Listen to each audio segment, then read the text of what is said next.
IA de México. Presenta inversiones inmobiliarias con Karim Goudiaby. Muy buenas noches, querida audiencia. Les saluda Karim Goudiaby, conductor del programa de inversiones inmobiliarias. Un gusto poder acompañarlos este martes por la noche aquí desde los estudios de Grupo Imagen y TV Multicast aquí en la Ciudad de México. Feliz de poder acompañarlos a aprender cómo hacer crecer su dinero gracias a los bienes raíces. Aquí tenemos una misión muy sencilla, educarlos a entender cómo hacerlo. Y sencillamente yo quiero acercarlos las técnicas de los grandes, de los inversionistas sofisticados, de los que recibieron la educación para fabricar el dinero, a la gente como nosotros, pues que tuvieron que hacerlo de una manera mucho más sencilla. Conocen mi historia. Yo soy hijo de un inmigrante, de dos inmigrantes, de hecho, africanos. En Francia, mis padres no tenían dinero y yo tuve que aprender poco a poco a hacerlo. Ojalá hubiera tenido acceso al conocimiento que existe hoy en las redes sociales, pero también gracias a los como los expertos y mentores que nos pueden ayudar. Y hoy en el programa de inversiones inmobiliarias desde ya en 2025 y todo lo que queda del año, pues nos hacemos esta promesa de acompañarlos. Hoy nuestro programa va a tener dos ejes principales. Vamos a empezar a mirar qué va a pasar con la llegada de Donald Trump a la presidencia. Nos acompañará Ken Smith, quien fue jefe negociador del TEMEC justamente para el gobierno de México. Pero vamos a empezar por entender cómo fabricar el dinero a nuestra escala. Y la mejor manera de poder hacerlo siempre en bienes raíces es de comprar el inmueble al menor costo posible. Obviamente es complicado en un mercado que va creciendo de precio de manera importante. La Sociedad Hipotecaria Federal nos reporta aumentos del precio promedio de la vivienda de un 10% por año. Entonces, si no tienes el dinero para comprar un inmueble completo, ¿qué haces? Pues ahí existe una alternativa muy conocida, pero que genera cierto temor. Pues gracias a nuestro nuevo experto que nos acompañará regularmente aquí en el programa, vamos a poder ayudarles a entender el proceso completo de los remates bancarios. Nos acompaña Miguel Álvarez del Castillo, el director comercial de CIMAC Cartera Inmobiliaria, y nos acompaña Juan Carlos Moreno, el director de la Masterclass. A los dos les doy la bienvenida. Muchas gracias, Karim. Muchas gracias, Carlos. Pues un saludo para toda la audiencia. Ciertamente soy Miguel Álvarez del Castillo, director comercial de Cartera Inmobiliaria CIMAC, y justo la intención, como lo menciona Karim, es poder transmitir conocimiento para todos ustedes, para que sepan cómo funcionan los remates hipotecarios y de qué manera nuestra empresa se ha encargado de ir eliminando cualquier riesgo posible en la compra de un remate con la certeza plena de que lo llevamos a término sí o sí cada uno de ellos de los que compramos. Para que se den una idea, les platico brevemente, en la empresa nosotros le compramos prácticamente a todas las instituciones financieras, algunos más volumen, algunos menos volumen, pero imagínense que nos llegan a nosotros un listado de 500 asuntos disponibles de ese mes de X banco. Lo que primero que hacemos es identificar cuáles son los asuntos que nos puedan interesar en el área comercial, que sean ubicaciones que se vendan rápidamente a la reventa, porque en nuestra cabeza el negocio radica en comprar el remate por debajo del valor comercial, esperar cierto tiempo, entregar la posesión del inmueble, darle una arreglada para ponerlo con una bonita vista para vender, regularizar la documentación para que vuelva a ser un inmueble con una escritura regular y después nosotros mismos como inmobiliaria, nuestra acta constitutiva de inmobiliaria, ponerlo a la venta a un usuario final. En ese sentido, ponemos ya a la venta el inmueble regularizado a valor comercial y toda vez que lo compramos en descuento en remate, ahí se encuentra el spread de utilidad que nos permite tener un rendimiento muy interesante, una utilidad muy interesante que puede rondar entre 30 y 35%. Entonces, de este listado de 500 ubicaciones, seleccionamos, imagínate, 60 o 70 que nos pueden parecer muy interesantes en área comercial y mandamos a hacer un análisis a nuestro equipo interno, tanto de abogados para que analicen cada uno de los asuntos. Le solicitamos al banco que nos lo está proponiendo, le pedimos la documentación exacta de ese asunto en particular y nos manda quién es el deudor, la escritura, la apertura de crédito, cómo se inició la demanda, cómo se le avisó al deudor que estaba demandando. Se lo estoy tratando de explicar lo más fácil posible y después vemos cuál es el valor de la deuda porque lo que tú compras cuando compras un remate hipotecario, estás comprando los derechos de cobro del saldo de una deuda, entonces tienes que saber cuál es el valor de la deuda, si no, no sabes qué estás comprando. Esa parte es muy importante para saber si vas a llegar a término, ¿no? Y después de ello, revisar que todas las operaciones que han hecho los abogados del banco, cuando nosotros entramos a comprarle al banco, hayan sido realizadas de manera correcta y exitosa. Entonces, nosotros en lo particular hacemos este análisis de la documentación. Si requerimos alguna visita a juzgados físicamente, porque el abogado que está llevando el asunto tiene alguna duda, pedimos al banco que nos abran el juzgado para revisar puntualmente en vivo, en físico, los expedientes. Y por otro lado, revisamos también la ubicación del inmueble físicamente, porque en una misma colonia puede haber un foco rojo, aunque sea la misma colonia, de una calle a otra, puede ser que haya una venta de droga o un X circunstancia, ¿no? Eso lo hacemos también. Y por último, y bien importante, hay que revisar que el asunto que nos está proponiendo el banco sí esté en el registro público de la propiedad asentada la hipoteca a favor del banco que nos quiere vender, ¿no? Porque pasa de repente que te lo ofrece el banco y te dice, te mando esto, aquí está la adjudicación, aquí está todo, y vas al registro público de la propiedad y no está en el CLG, no aparece la hipoteca asentada, ¿no? A mí lo que me encanta, Miguel, y es interesante aquí ver que tú lo haces de manera a escala. Compras carteras, analizas de manera inteligente, y cuando pensamos en 500 inmuebles que un banco te puede dar, es porque se tienen que dar cuenta, equipo, que hay 700,000 transacciones en México y no el 100% de la gente paga a lo largo de la vida del crédito su crédito de manera correcta. O sea, accidentes pasan, y la oportunidad aquí es poder aprovechar de estos accidentes que liberan literalmente el comprador de la propiedad de sus obligaciones, y de comprar estas obligaciones y de poder generar este spread de utilidad.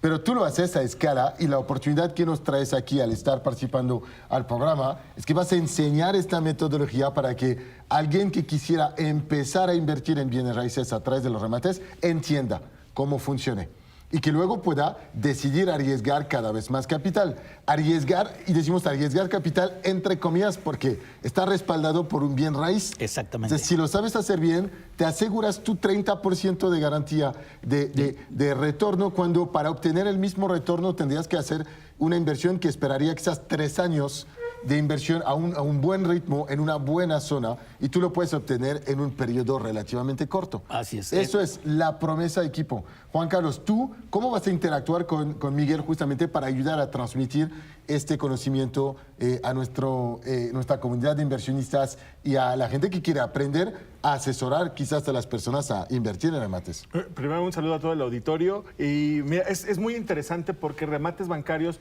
es uno de los elementos en bienes raíces que combina, por supuesto, el tema financiero y el tema de bien raíz, como lo han explicado. Y en este caso, una cantidad de personas importantes nos han dicho, queremos saber cómo funciona. Hemos buscado al experto, aquí está Miguel, y por esta razón se ha diseñado, Karim y Miguel, una masterclass directamente para remates bancarios, para que usted pueda saber qué es un remate, cuáles son los mitos, cuál es el proceso, qué es lo que tengo que revisar para poder hacer una inversión propia, o bien, como lo menciona Karim, poder asesorar a un cliente o un posible inversionista a llevar a buen término me parece que uno de los más famosos recursos en bienes raíces, como lo son remates bancarios. Y en este caso estaremos dando esta masterclass acompañada de Miguel, de Karim, y se va a llevar a cabo el próximo 18 de enero y 28 de febrero en Ciudad de México. Si usted quiere conocer a detalle cómo funciona un remate bancario de un verdadero experto y saber qué es lo que tengo que validar al momento de hacer una inversión de este tipo, no se puede perder esta masterclass. ¿Por qué? Porque es educación para poder conocer uno de los elementos en bienes raíces más importantes y tal vez más populares al momento de hacerse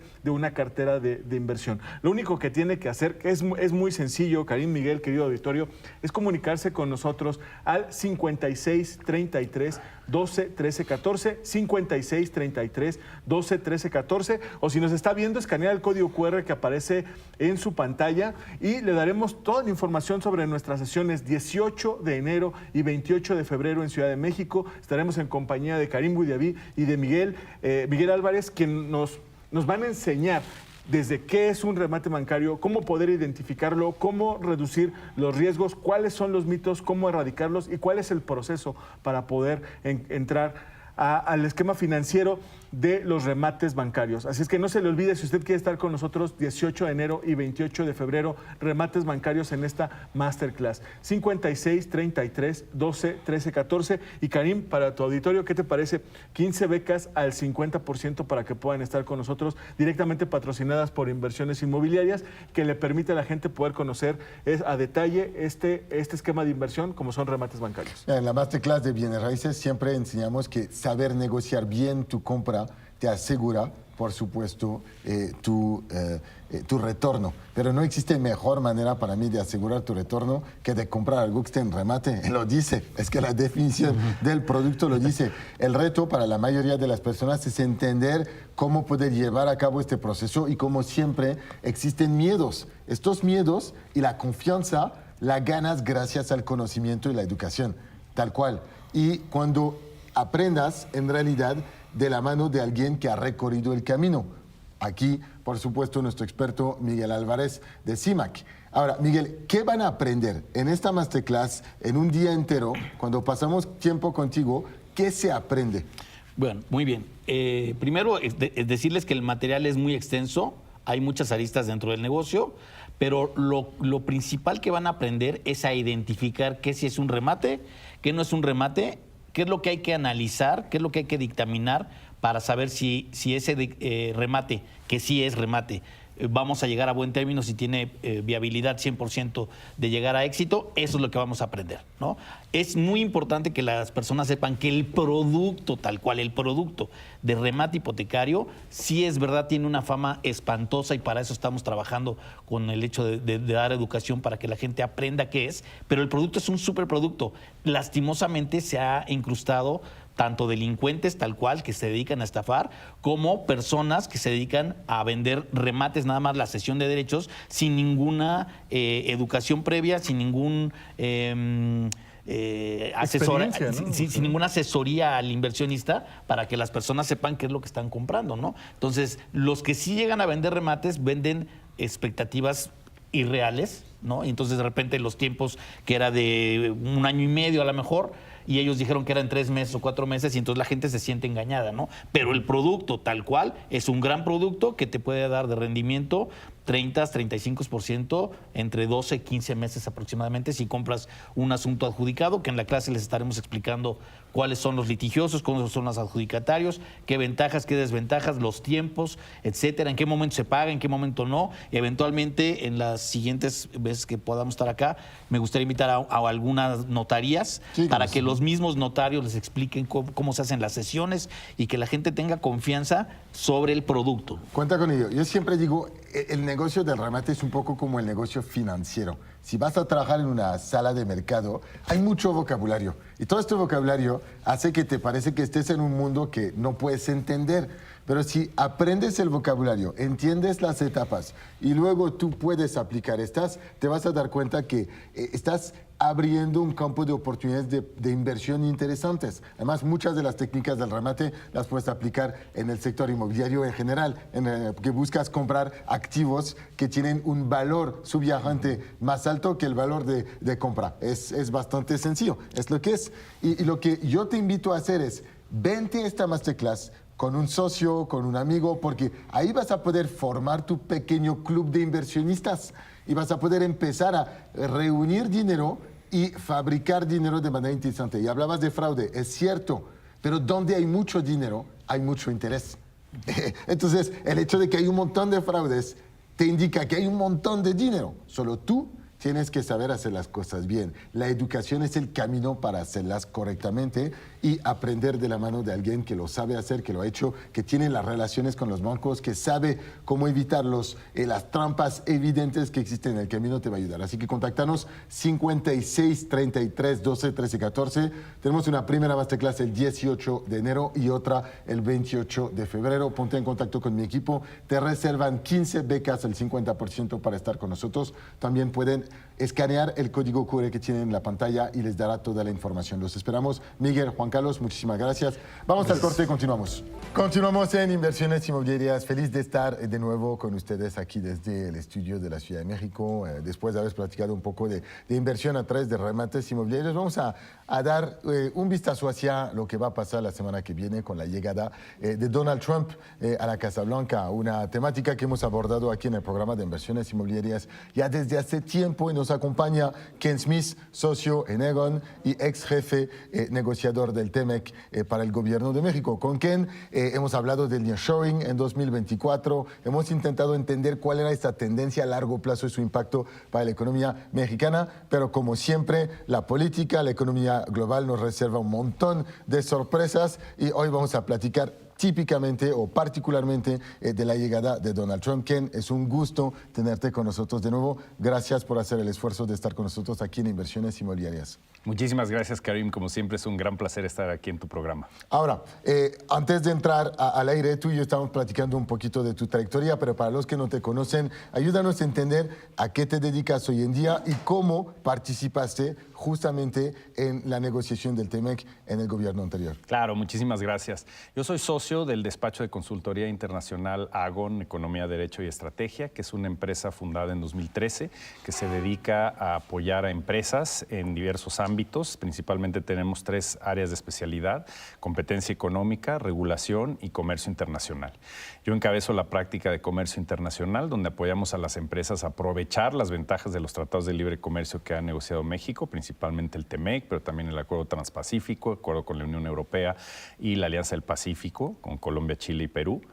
Y yo trabajé casi 28 años en el gobierno federal de México, principalmente en las áreas de negociaciones comerciales internacionales, en la Secretaría de Economía, en la Secretaría de Agricultura y en la Comisión Federal de Competencia. Desde hace ya ahora prácticamente 6 años estoy en el despacho. Interesantísimo. Entonces, estoy seguro que durante las vacaciones, abriendo las noticias y desde, por supuesto, la victoria de Donald Trump en las elecciones presidenciales, seguiste un poquito la escala de vocabulario y el tono más agresivo que hemos visto por parte de Donald Trump, que esencialmente está diciendo que va a hacer lo que ha prometido a su base durante la campaña. Yo siempre digo que la política nos reserva unas sorpresas tremendas. En estos últimos días, la salida de Justin Trudeau, que tenía una posición precaria, delicada, y muchos decían que iba a ser complicado para él llegar hasta las elecciones de octubre. Obviamente, las afirmaciones de Donald Trump de querer quizás reconfigurar un poco las fronteras de Estados Unidos con el anexo de Groenland, con quizás la apropiación del Canal de Panamá. Todo esto, obviamente, pues cambia un poco la tonalidad y la retórica que tenemos en el mercado. ¿Cuál es un poco tu perspectiva con respecto a esta situación? ¿Era de esperar? ¿Es nada más lo que ustedes pensaban que iba a pasar, es decir, un poco de turbulencia, o al contrario, pues puede predecir un momento más complicado para la economía? Sí, mira, sin duda la llegada de Donald Trump a la presidencia de Estados Unidos presenta una serie de retos, no solo para México y Canadá, sino para todo el mundo. Hemos visto sus declaraciones en términos de el enfoque que quiere tomar en los conflictos en Medio Oriente, la situación de la guerra Rusia-Ucrania, obviamente la gran guerra comercial con China, que es más bien una guerra fría del siglo XXI. Pero en nuestra región, pues obviamente el reto principal que se le ve a la relación bilateral con Estados Unidos en términos de migración, de seguridad, es muy importante darnos cuenta que Trump llega con una visión inclusive más agresiva o más extrema que en su primer mandato. Esta vez no tiene que buscar la reelección. Él siente, y lo ha dicho a lo largo de la campaña, que ha aprendido de su primer mandato de rodearse de gente que sea 100% fiel a sus creencias. Entonces estamos viendo un gabinete que está conformando con gente más radical, inclusive que en su primer mandato. Y en materia económica, impulsando una posición de nacionalismo económico, de proteccionismo, de utilizar los aranceles no solo al interior de nuestra región, sino con sus principales socios comerciales a lo largo largo del mundo, como una herramienta de negociación y de presión. Entonces, eso ya lo estamos viendo. Ha señalado, como tú bien sabes, la amenaza de imponer aranceles de 25% en contra de las exportaciones de México y de Canadá en el momento en que llegue a la presidencia en Estados Unidos. Consideramos que esto es muy poco probable. Hay que entender que dentro del TEMEC, dentro de las reglas del TEMEC, está prohibido incrementar los aranceles. Por lo tanto, eso representaría una violación del tratado, sujeto a represalias comerciales tanto de México y de Canadá. México y Canadá, creo yo, están más blindados que otros países del mundo para protegerse en contra de estas amenazas de aranceles. Gracias al TEMEC. Gracias al tratado, porque somos un mercado muy importante para las exportaciones estadounidenses en el mercado agrícola. Somos un proveedor fundamental, somos el principal socio comercial y principal exportador de Estados Unidos. Entonces, Estados Unidos, en su sector manufacturero, depende enormemente de la importación de insumos, de productos intermedios que utilizan ellos para la producción del sector automotriz, aeroespacial, maquinaria, equipo, etc. Entonces, el imponer aranceles para Estados Unidos con respecto a México y Canadá es darse un balazo en el pie. Porque esencialmente quiere decir que el producto que transita entre la frontera, cuando regrese a casa, esencialmente va a ser más caro para el consumidor americano, ¿no? Por supuesto, los aranceles, antes que nada, son un impuesto al consumo. Y es un impuesto al consumo de los estadounidenses. Quienes pagan los aranceles son los importadores estadounidenses que traducen ese sobrecosto en precios al consumidor final. Y hay que entender que Estados Unidos, por ejemplo, simplemente en el sector automotriz, importa más de 130,000 millones de dólares de productos de México.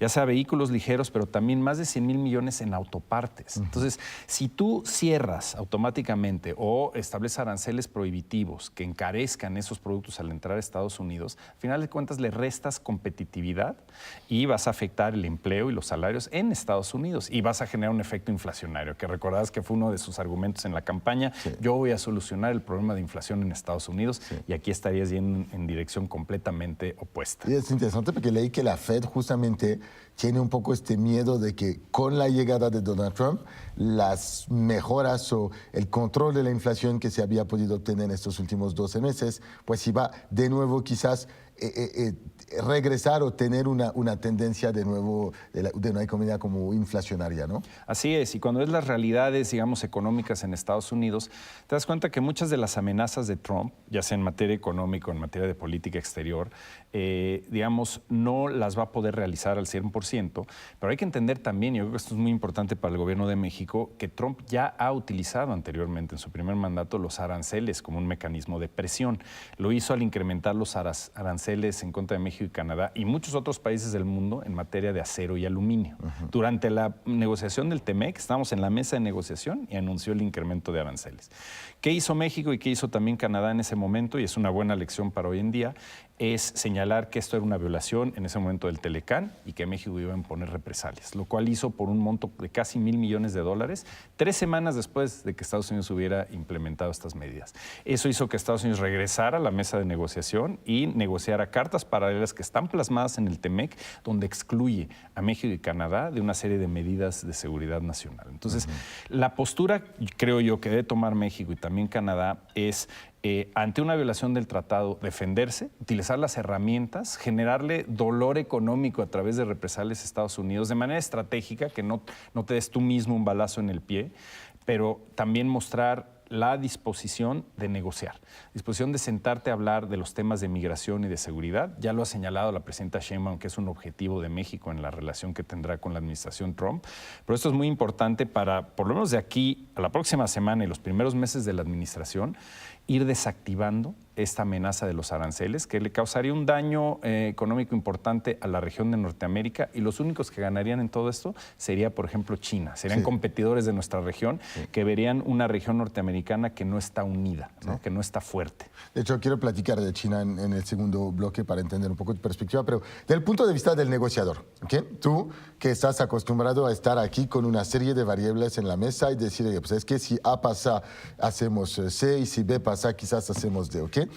Tú estás en esta situación y dices, el gabinete actual debe de estar ya pensando en cuáles son las palancas que tiene estas o represalias o señales que tiene que mandar al gobierno de Trump desde su primer día. Por ejemplo, tú proactivamente trabajarías en anunciar algunas medidas relacionadas a migración y seguridad para que en esta primera semana no pueda empujar el botón de las aranceles? ¿O esperarías a ver qué tanto justamente sube estos aranceles para reaccionar?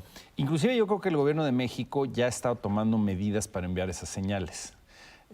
Digamos, todos los operativos en contra de mercancía de piratería, principalmente proveniente de China, las medidas arancelarias que se han tomado en términos de incrementar los aranceles a países con los que no tenemos TLCs, eso también está dirigido a China, sin duda, y obedece a esta presión de Estados Unidos y un poco de Canadá también, como hemos visto, señalando que qué es lo que va a hacer México para contener la entrada de productos chinos. Pero también obedece a la presión del sector productivo nacional. Desde hace décadas, esto no es ninguna noticia nueva, el sector productivo mexicano en calzado, en textil, confección, pues se ha quejado amargamente de la entrada de producto muy barato, subsidiado bajo prácticas desleales por parte de China y otros países asiáticos. Entonces también las acciones que ya está tomando el gobierno de México, por un lado, son señales hacia Estados Unidos en la parte comercial, pero también en la parte de migración y de seguridad. Estamos viendo operativos en materia de seguridad, la presencia de Omar García Harfuch casi permanentemente en Sinaloa. Entonces yo creo que esto es tratar de empezar a enviar una señal previa a la llegada del presidente Trump para a partir de entonces poder entablar un diálogo constructivo y enviar una señal de lo que está haciendo México y cómo lo va a hacer diferente, esperemos, con respecto a la administración anterior. Lo que no debes hacer, en mi opinión, y creo que no lo ha hecho por ahora el gobierno de México, es antes de tiempo empezar a dar concesiones en materia comercial con miras a la revisión del tratado del 2026. Bueno. Hay que tratar de mantener separado el canal comercial de los temas de migración y seguridad. Guarda esto para la segunda parte, vamos a platicar un poco más de esto, porque me interesa cómo se negocian justamente a estos niveles del gobierno. Estamos con Ken Smith aquí platicando, por supuesto, del impacto de la llegada de Donald Trump a la Casa Blanca. Vamos al corte y regresamos.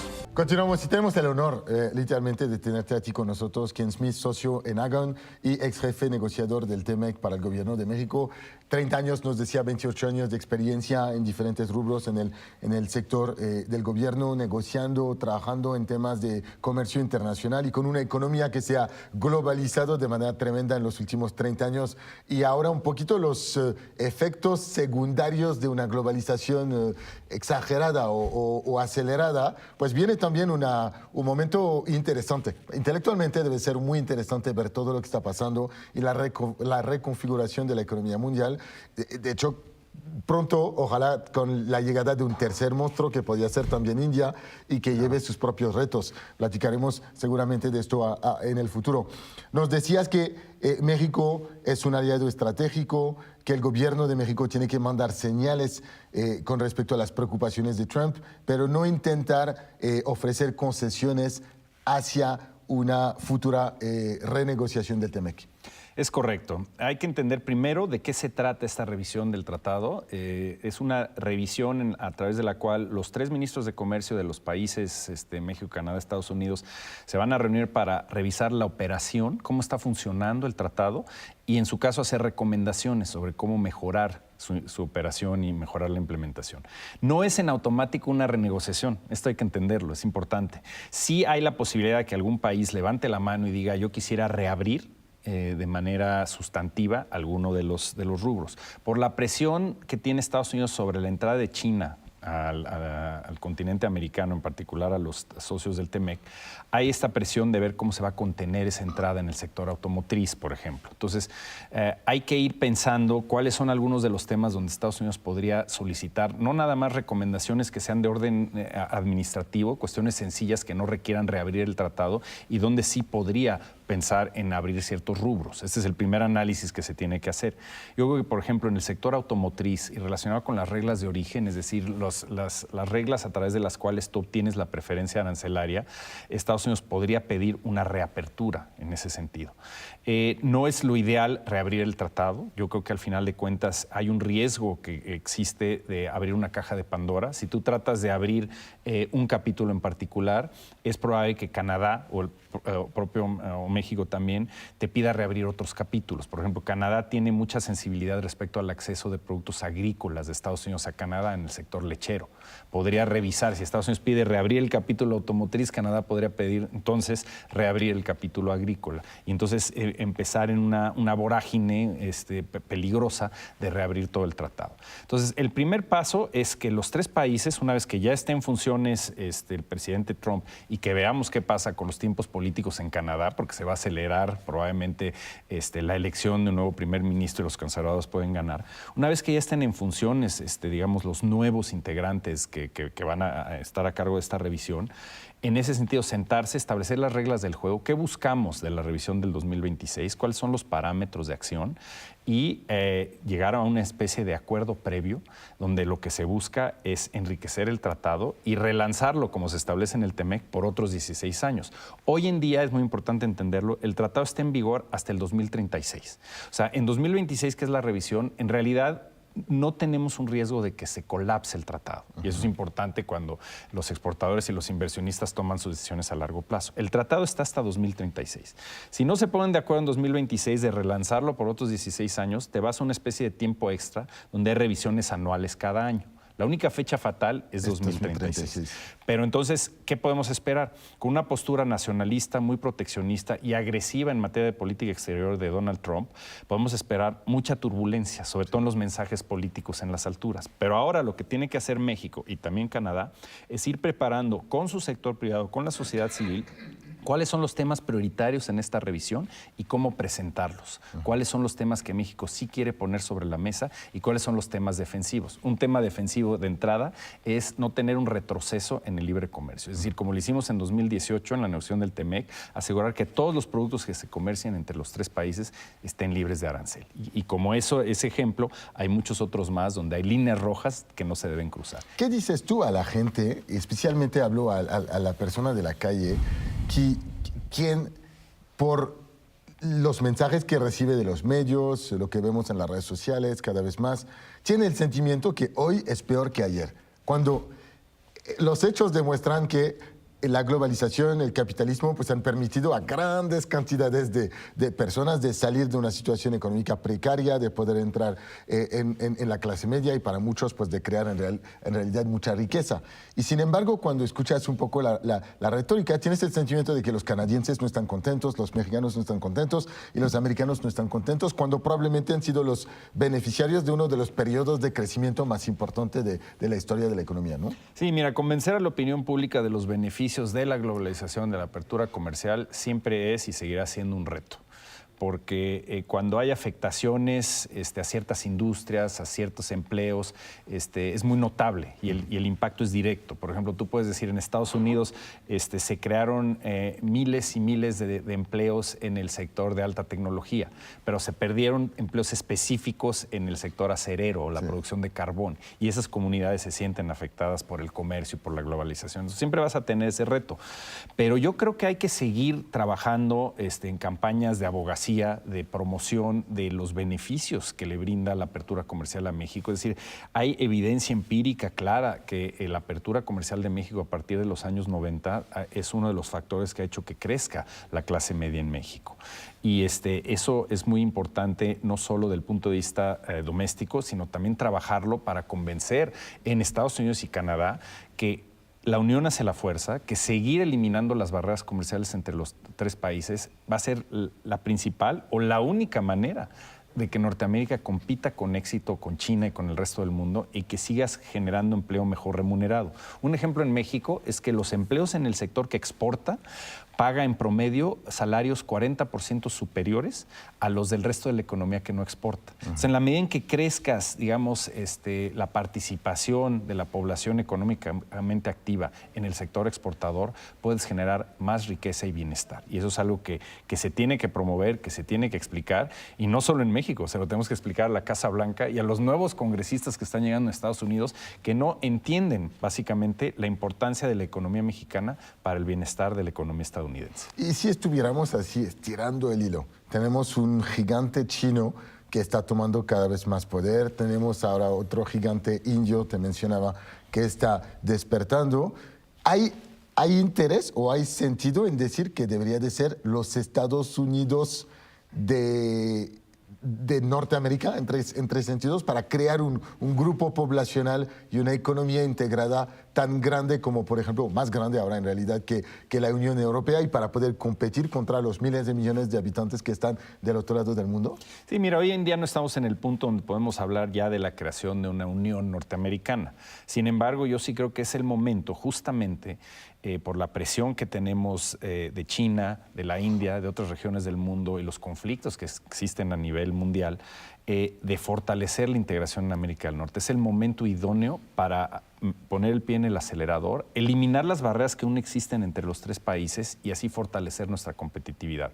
En la medida en que permitamos más movilidad laboral de profesionistas, que el cruce fronterizo entre México y Estados Unidos desaparezcan las barreras, igual con Canadá, eso nos da fortaleza económica y nos puede ayudar en transitar hacia lo que tú mencionas, eventualmente tener aranceles comunes hacia el resto del mundo, un mercado común en América del Norte. Yo creo que esos son pasos positivos que van a tomar tiempo, sin duda, pero yo creo que con la situación que tenemos hoy en día, con la regionalización, este quiebre que hay con la globalización como se entendía hace 20 años y más bien esquemas de regionalización donde los países se unen con sus principales socios comerciales para crear un blindaje económico, yo creo que eso le va a dar fortalezas a América del Norte y es una de las principales tareas de México, convencer a Estados Unidos y Canadá que esa es la dirección que debe tomar el futuro económico de América del Norte. Ahora, para terminar, un tema sobre la relación con China. Cuando estuvimos hablando contigo, con Sergio, de hecho que saludamos aquí a través del programa, platicamos mucho de una retórica que era sencilla. Trump había creado el nearshoring hizo que con el COVID y esta regionalización, pues las empresas chinas y otras empresas europeas pues busquen entrar al mercado norteamericano a través de México. Y hoy en día, con la llegada de Trump, pues sabemos que esta puerta se está cerrando. ¿Cómo mantener un equilibrio sano entre la relación que tienes con Estados Unidos y la relación que obviamente tiene que tener México con China? Sí, y mira, y lo que te voy a decir aplica tanto para México como para Canadá, Estados Unidos. La base manufacturera de América del Norte sigue dependiendo enormemente de insumos chinos, ya sea minerales, productos intermedios, productos de alta tecnología. Entonces, este decoupling o este divorcio del que habla Trump por completo de China, económicamente no es viable. Entonces, tienes que manejar un balance en el sentido de fortalecer América del Norte, combatir de manera conjunta prácticas desleales. Eso sí se vale y lo debemos hacer y lo debemos mejorar al interior de América del Norte. Puede ser a través de aranceles comunes, como ya mencionaba yo, en ciertos sectores, por ejemplo, en el sector de vehículos eléctricos, asegurándote que tengas coordinación entre las aduanas de los tres países para evitar el contrabando, evitar prácticas de antidumping y subsidios, etcétera. Combatir prácticas desleales es algo que le conviene a América del Norte, pero no te puedes cerrar por completo. Esto es imposible. Lo que tienes que hacer es darte cuenta que no es solo a través del establecimiento de barreras que vas a lograr ser más competitivo. Tienes que profundizar la integración económica y en ese sentido avanzar hacia una mayor fortaleza de la región. Ken, antes de que nos separemos, si alguien se quiere poner en contacto contigo, una empresa importante que buscaría consultoría, ¿cómo lo podría hacer? A través de nuestra página www.agon.mx, ahí les podemos dar toda la información necesaria para sus planes de inversión y expansión en México. Muchísimas gracias, equipo. Nosotros vamos al corte. Agradecemos a Ken Smith, socio en Agon y ex jefe negociador del TEMEC para el Gobierno de México. Continuamos en Inversiones Inmobiliarias. Feliz de poder acompañarlos. Gran programa el de hoy. Pudimos platicar con Ken Smith, tener una idea de hacia dónde va justamente la economía mexicana, especialmente dentro del contexto del TEMEC y de la llegada de Donald Trump. Les puedo decir una cosa. Yo durante mis vacaciones, si hay una cosa que he visto en la Riviera Maya, en Cancún, tuve la oportunidad de estar ahí en casa disfrutando del destino que toda la gente quiere visitar durante las vacaciones, cuando la gente hace 10,000 kilómetros para venir a Cancún, a Tulum o a Playa del Carmen, pues yo me quedé tranquilamente en mi casa. ¿Y qué he visto en el aeropuerto, en los restaurantes, en la playa? Cantidades de norteamericanos que venían a disfrutar, pero también de chilenos, también colombianos, también argentinos. Y esto me hizo pensar que no puede haber mejor legado que de crear un esquema en el cual puedas vivir de tus rentas para toda la vida. Primero, porque el sol no cuesta. La playa no cuesta. Y si tú puedes tener un lugar que puede permitir a la gente de disfrutar de estos elementos y que ellos tengan ganas de venir y hacer miles de kilómetros para disfrutarlo, pues tú tienes en realidad la oportunidad de poder crear un legado. Para ello, he invitado justamente a Genaro Jiménez, quien es Master Broker de Cannes Boulevard, a venir a platicar con nosotros de esta oportunidad de inversión en Cancún. Es un gusto saludarte. Gracias, Karim. El gusto es mío estar aquí con tu auditorio. Bueno, nosotros representamos Cannes Boulevard, este proyecto que está, como bien dices, en Cancún. Es un proyecto único. En el sector inmobiliario siempre hay ofertas y oportunidades, pero que hoy te permitan ser socio de un hotel son muy pocas. Y esto es la exclusiva que hemos traído para el programa de inversiones inmobiliarias. Hoy Cannes Boulevard es un desarrollo mixto, donde vamos a tener el primer Holiday Inn en el aeropuerto de Cancún, en la zona del aeropuerto de Cancún, a tan solo 8 minutos. Número 2, locales comerciales, 53 locales comerciales, planta alta, planta baja, donde vas a poder hacer cualquier tipo de compras antes de llegar. Y comentabas algo bien importante. Cancún tiene turismo los 365 días del año. Pero aquí la pregunta es, si yo soy un adulto mayor, si yo tengo hijos, tengo nietos, ¿qué legado les voy a dejar? Si yo soy empresario y tengo hoy una prominente y una buena empresa, que puede haber cambios de juegos en las marcas, la cultura, etcétera, etcétera. ¿Cómo yo como empresario logro asegurar el patrimonio de mi familia, mis hijos, mis nietos, a lo largo del tiempo? Y esta es una oportunidad dorada, que lo comentamos, haciendo como tal un proyecto hotelero de la mano de Holiday Inn, del grupo IHG. Hay más de 6.036 hoteles de la marca IHG a nivel global. Y hoy, en esta oportunidad, Karim, para tu auditorio, tenemos la manera de que sean socios hoteleros por solo 199,000 pesos, que todavía pagan a meses sin intereses. Ahorita te lo platico. Explícanos justamente un poco la mecánica de inversión, porque cuando escuchemos estos números, 199,000 pesos, el destino de Cancún, uno de los destinos turísticos más reconocidos a nivel internacional, ser dueño de un hotel, obviamente todo esto genera mucho interés. Y la gente dice, oye, pues ¿cómo funciona la mecánica? Para ustedes que quisieran saber más de este proyecto, yo les voy a invitar a que estén con nosotros mañana. Quedan muy pocos lugares para un webinar que hemos organizado a las 7:30 de la noche, en realidad 7:30 de la noche, el día miércoles. Y ahí vamos a explicar en detalle durante un poco más de una hora justamente este programa. Yo les invito a que se puedan poner en contacto con nosotros al 56 33 12 13 14, que puedan escanear el código QR. El teléfono es el 56 33 12 13 14. El webinar es totalmente gratuito, les da la oportunidad de entender la mecánica de inversión y cuáles son los beneficios para cada uno de ustedes. Pero ahora sí puedes ayudarnos a entender más o menos cómo funciona la mecánica de inversión. Claro que sí, Karim. La mecánica es muy sencilla. Lo que tú compras es un HIT, un ticket de inversión hotelera. Tiene un valor de 199,056 y sus múltiplos subsecuentes. Como bien lo dices, lanzamos este programa con 100 tickets. Hoy nos quedan alrededor de 20 tickets todavía, ¿ok? Entonces, tú lo que compras es un ticket de inversión hotelera que tiene un valor de 199,000 pesos. Y lo más importante es que este ticket está respaldado por un fideicomiso. En México sabemos que hay diferentes títulos de propiedad. El más común es la escritura. Pues además de la escritura, otro título de propiedad es esto, es un fideicomiso, que viene avalado por Monex Casa de Bolsa.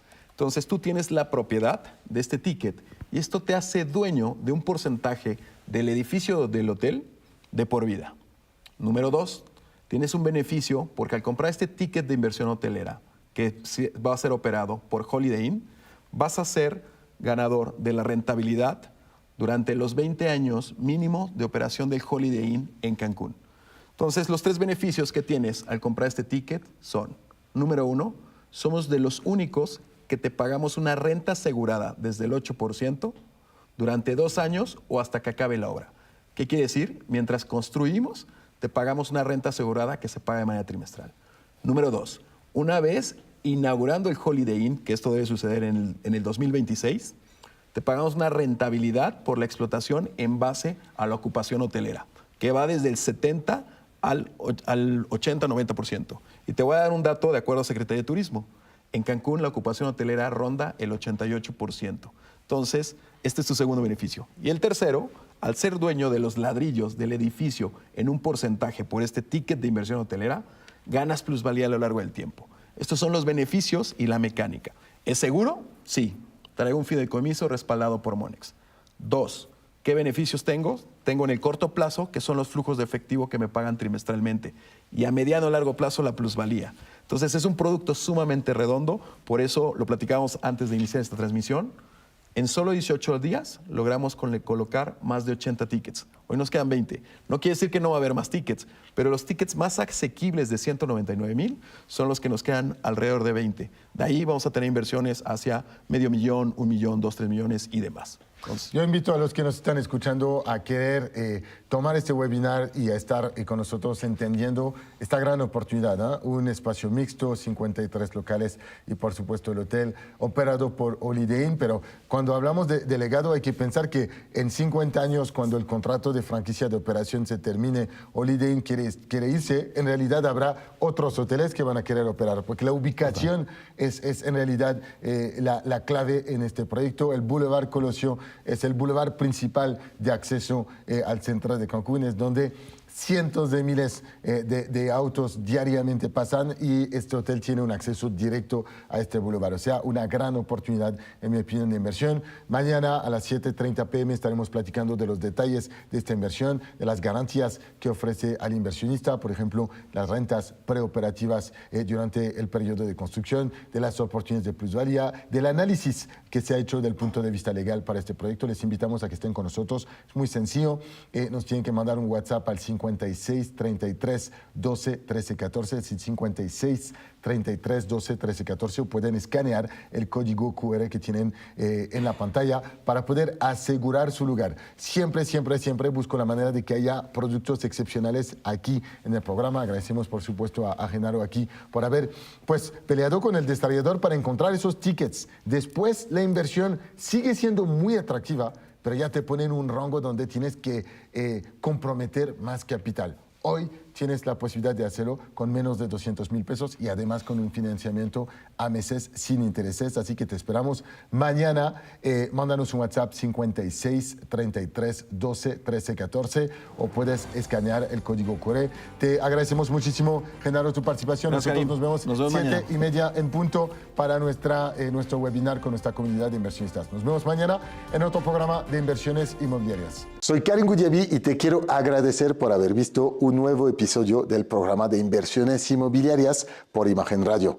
Te recuerdo que estamos al aire cada jueves a las 9 de la noche y cada sábado de las 2 a las 4 de la tarde. Si te ha gustado este episodio, te invito a suscribirte a nuestro canal y a activar la campanita para poder recibir nuestras próximas notificaciones. Cada semana presentamos joyas de inversión e invitamos también a los expertos del sector inmobiliario. Mi objetivo es que tú entiendas de manera precisa cómo invertir de manera inteligente y segura en el sector inmobiliario. Gracias por tu participación y no olvides suscríbete al canal y activa la campanita.